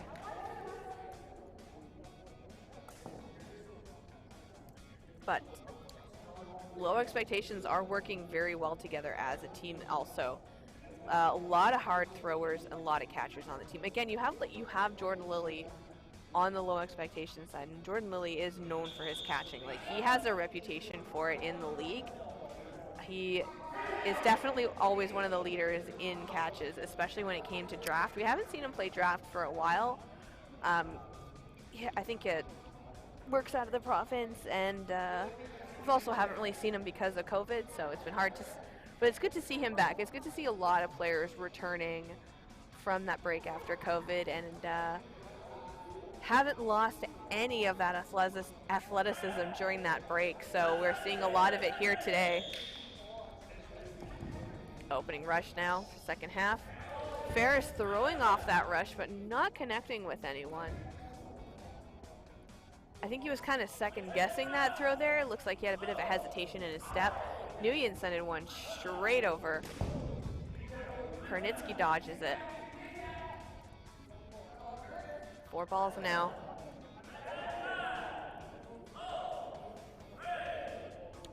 Team Send It. They got it through. Morovic with a block. Morovic with another block.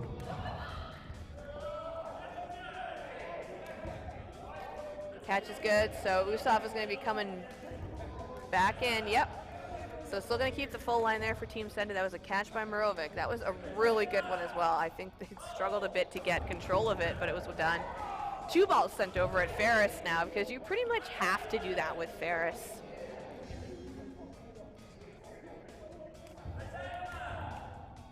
Team Send It. Throwing it Lily. Lily dodges.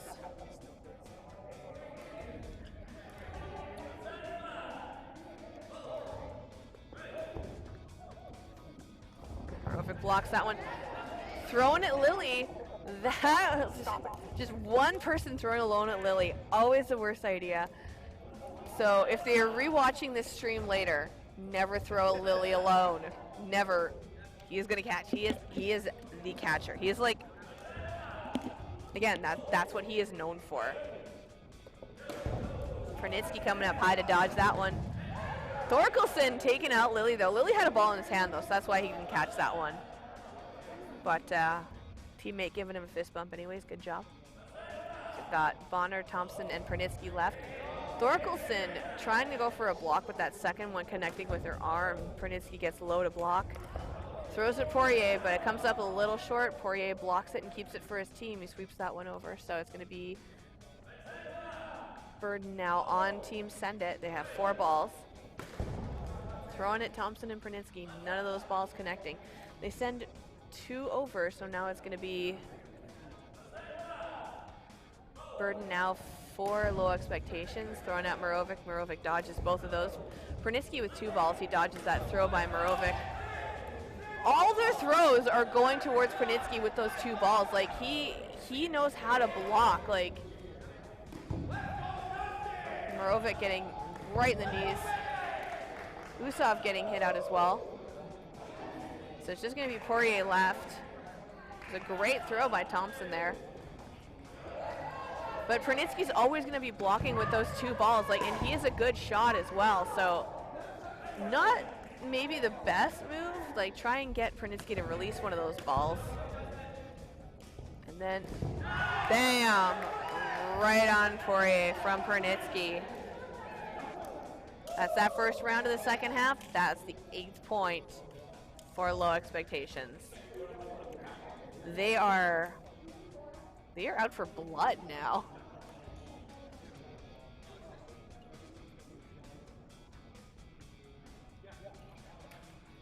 All right, so we got the teams lining up. that opening rush. Ooh, McEwen going down off that rush. And Usov getting taken out. Luckily, McEwen manages to stay in, but I think she kind of lost her footing, but she manages to get really flat to the ground and retreat. Usov was not expecting that hit. He goes to block it, but unfortunately not quite connecting with it.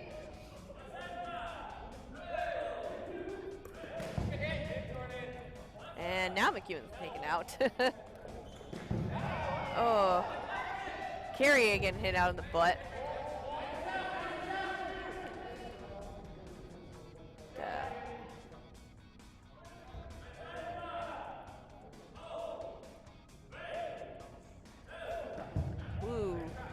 Kasper getting taken out in the feet there by Morovic. That was a good throw from her. We've got 3 players left now on Team Send It. We've got Nguyen, Morovic, and Ferreira. Looks like Lily was going to go for a catch there, but didn't quite make it, but he still manages to dodge it, so he stays in. They've got 5 players on low expectations right now. Well, unfortunately, that ball that got lost on the Team Send It side just ends up rolling over to the low expectations side. Ferreira with a block, well done. It's going to be burden now on Team Send It. And they were going for Ferris. Ferris takes out Ferreira. Taking out Nguyen. It is just Morovic left now.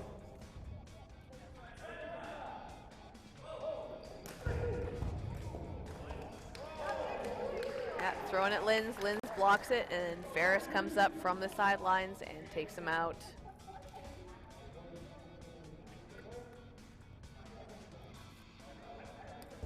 So it's 3 points for Team Send It, 9 points for low expectations. 14.5 minutes left in the second half.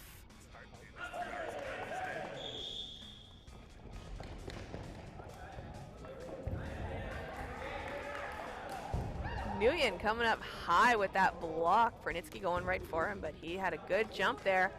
Still got the full line for both sides right now. That takes out Ferris. Ferris being one of the main targets right now, for obvious reasons.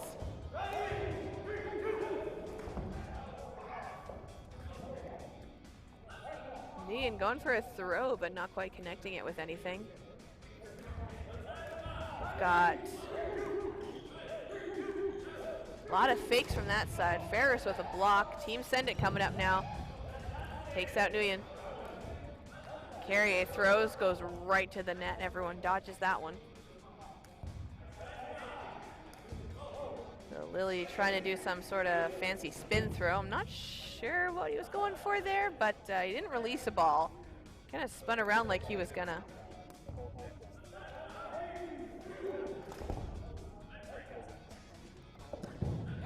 Ferris taking out Lily. Right, Ferreira, sorry. It's really hard to go back and forth between Ferris and Ferreira sometimes, so, but it was John Ferreira taking out Jordan Lily there. Also, Carrier getting hit on the shoulders, but Kasper blocking Ferris' shot, Ferreira's shot right there. Oh, it's a tongue twister between those two names.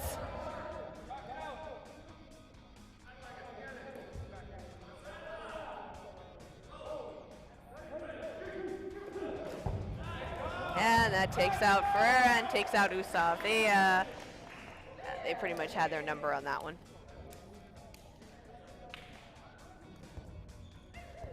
12.5, 3-9.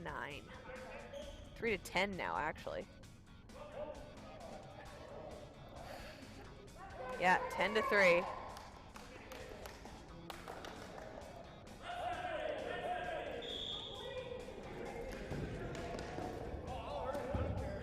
Lily taking out McEwen off that opening rush.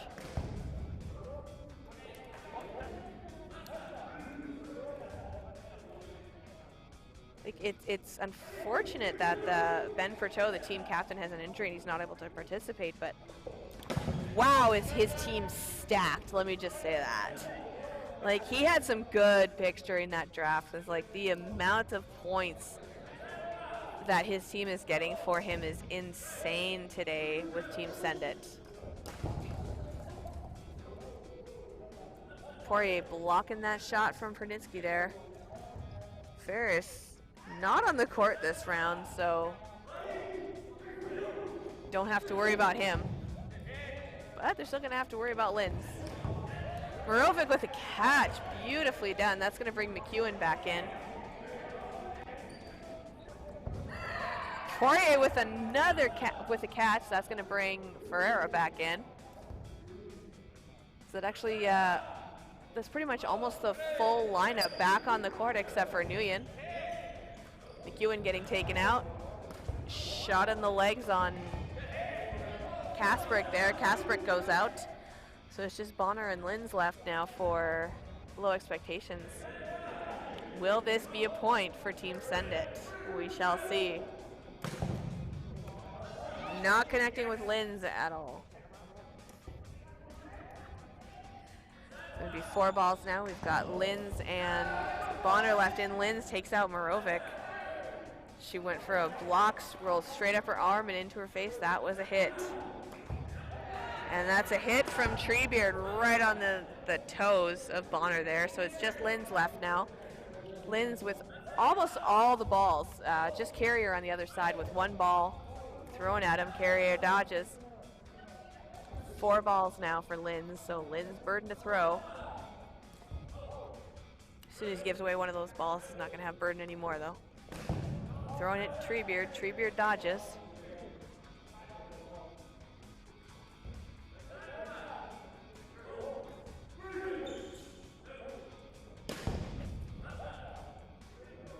Throwing at Linz there.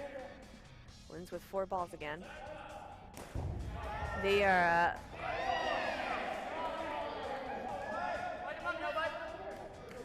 just sending all of their balls over, so Team Send It is going to take up catching positions now. Linz takes out Treebeard. Goes a little bit short on Poirier there, so Poirier's still in. Poirier went for the catch, but not quite getting it, so that was an amazing run by Linz, though. Like, just absolutely stand out.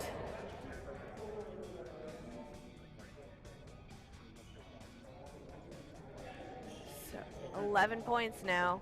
Got about 8 minutes left in this second half.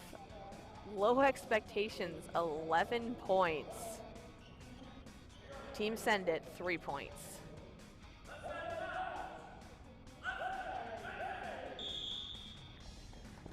And that's the whistles. They are off again. Lily right off that opening round. Again with a hit on Usov.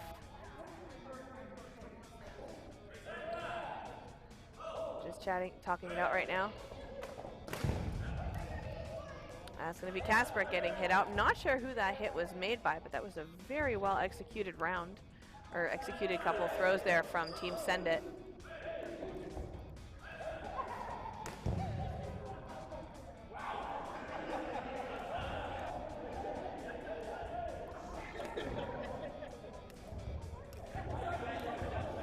Alright, so it's going to be Team Send It.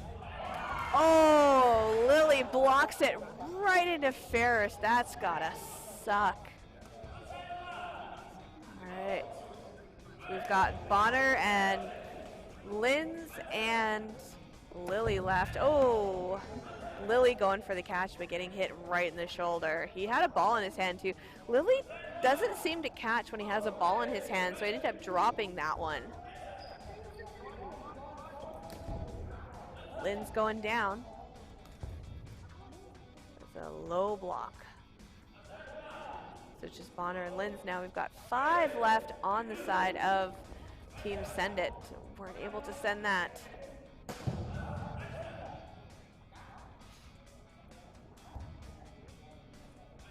Looks like Linz is going to be the main. Oh, nope. Ref confirming that was a hit, so that was a cross-court shot by Nguyen on Bonner's foot there.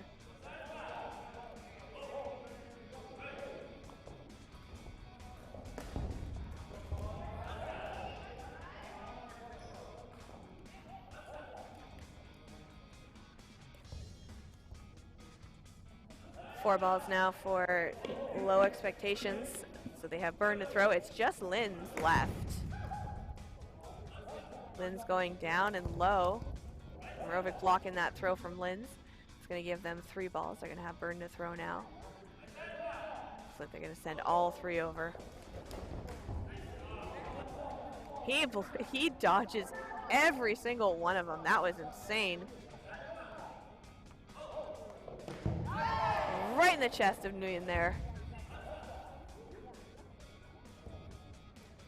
4 balls still for Linz. I mean, he managed to take them all out last time. Will he do it again? Morovic coming up to the line, giving him a couple fake throws. And trying to force him back, so it's a little bit harder to hit when he does get up to throw, because a lot of players will normally come to the line when they start to throw. So keeping him back there, it's a great strategy because he's going to have to throw even harder. So those hits might not connect, but holy, that wasn't even expecting that one. Morovic throws cross court at him and it goes straight into his arms and he catches it. Like, he wasn't even trying to catch it all there. That was amazing. That's going to bring Kasperick back in. Kasperick, who is wearing a Linz jersey. Not confusing at all.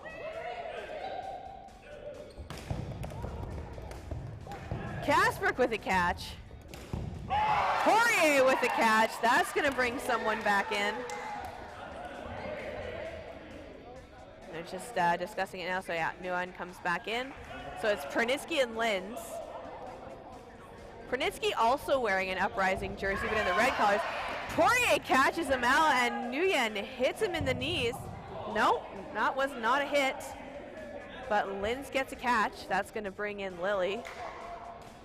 So it's Morovic and Nguyen.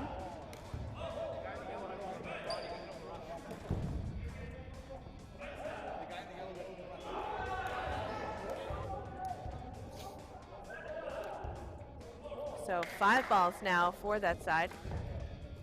Linz staying in. 3 balls on each side now. Oh no, 4 balls now, sorry.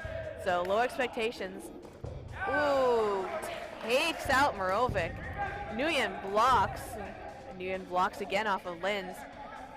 Lily staying up at the line and oh, just barely tips him in the knee, and that's gonna be the 12th point now for low expectations. That was great. That was a crazy round with the amount of catches that happened. Like, and Linz just stayed on consistently that whole time. That was impressive. That was really well done for Linz there. Like, that was his round for sure. So we are lining up now. We've got about 3 minutes left in this game.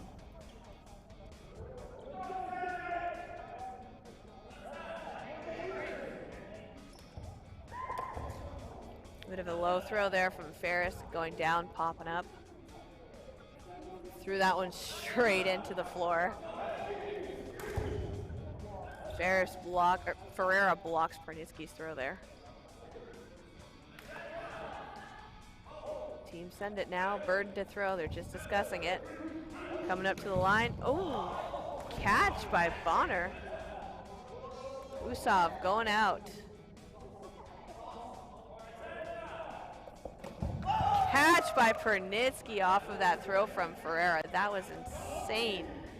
Insanely well done. All right, so we're going to see 5. Treebeard takes out Kasperick. Ferris throws at Morovic. Morovic manages to dodge that one. Morovic comes straight up to the line with a pump fake there. Nguyen takes out Pernitzky, but Ferris takes out Nguyen. That's going to leave McEwen, Treebeard, and Morovic on the court. We still got Lily, Bonner, Thompson, and Ferris left for low expectations. Ferris blocks that one. Ferris blocks it again. Morovic blocks that throw off of Ferris. She went for him again. Oh, Morovic gets taken out. Treebeard takes out Jordan Lily. 3 balls now for low expectations. A little bit of a low throw there. And Ferris catches out Carrier. And that's going to be 13-3 now, so 10-point lead. We've got a minute and a half left in the game right now.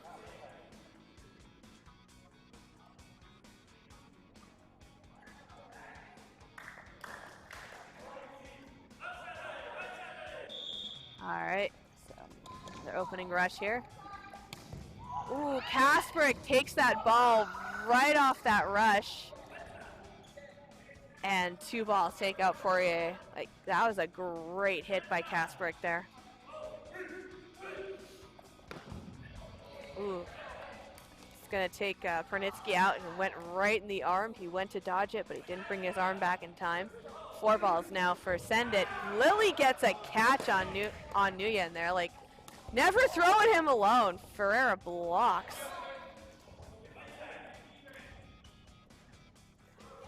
It's almost like you have to remind them, never throwing him alone. Like, what are you doing?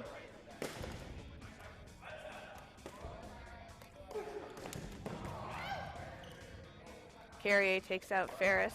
Carrier throwing at Kasparek there. Usov throwing at Kasparek as well. Pernitsky coming up to the line, throwing at Carrier. Carrier manages to get low dodge and mix it. Takes out Linz. That's no ball left for Carrier, though. Pernitsky gets taken out. So referee calling the sudden death. He blew the whistle right before she threw the ball. Lily caught it, but the catch does not count because she released after the whistle goes. So that's going to save Thorkelson and going to keep her in for that sudden death. So we're going to see the end of the match shortly.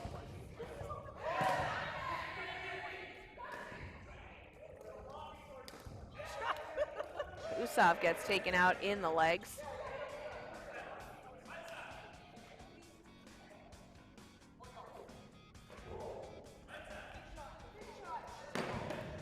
Ooh, Lily and Kasparek get hit out, so that's going to be 4 points for Team Send It and 13 points for Low Expectations. Low Expectations is going to take that one.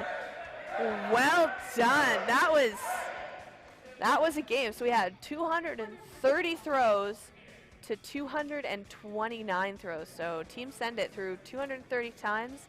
Low Expectations threw 229 times. So that Team Send It leads by 1 throw. But Low Expectations had 87 hits. Team Send It only had 54. 14 catches. Most of those were from Ferris and Jordan Lilly. And that's going to be that one. So we're going to see some... All right, so we're going to go straight into a raid now. Thanks to everyone for joining us today. I hope you had fun watching this, and we will see you again next Sunday. Looks like we're going to be following Delta Crab music. All right, so guys, enjoy some of that. And again, we will see you next week. Thanks again for joining us. And I guess we'll see you in August.